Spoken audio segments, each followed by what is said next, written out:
តើបងបងមានបំណងចង់ផ្លាស់ប្ដូររថយន្តមែនទេ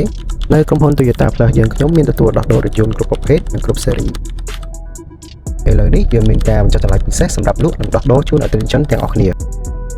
តោះកុំឲ្យរងចាំយូររថយន្តដំបូងគឺ Yaris Cross Hybrid ឆ្នាំ2024មួយគ្រឿងនេះប្រើប្រាស់បាន 8000 គីឡូជាងហើយសម្រាប់តម្លៃលក់ជូនបងប្អូនវិញគឺពិសេសមែនទែនត្រឹមតែ $35,500 តែប៉ុណ្ណោះហើយអាចចូលចាយបានទៀត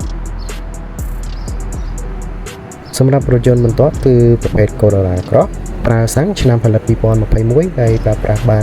49,000 គីឡូជាងចំណែកឯតម្លៃវិញរត់តែពិសេសទៅទៀតគឺត្រឹមតែ $28,700 តែប៉ុណ្ណោះចូលចាយបានចំណែកឯរថយន្តបន្ទាប់ជាប្រភេទ Pick Up Rally ឆ្នាំ2025ហើយប្រើប្រាស់បាន 30,000 គីឡូជាងចំណែកឯតម្លៃវិញត្រឹមតែ 45,500 ប៉ុណ្ណោះចូលចាយបានហើយមួយគ្រឿងចុងក្រោយនេះគឺជា Fortuner ឆ្នាំ2022ប្រាក់លេខកម្ពុជាប្រើប្រាស់បាន 90,000 គីឡូជាងចំណែកឯតម្លៃវិញគឺ 55,500 ចូលចាយសម្រាប់បងបងដែលមានចំណាប់អារម្មណ៍ផ្លាស់ប្ដូររថយន្តជាមួយនឹងបងប្អូនអាចធ្វើការទំនាក់ទំនងមកលេខទូរស័ព្ទទាំង3ខ្សែនៅtrongវីដេអូនេះបានសូមអរគុណ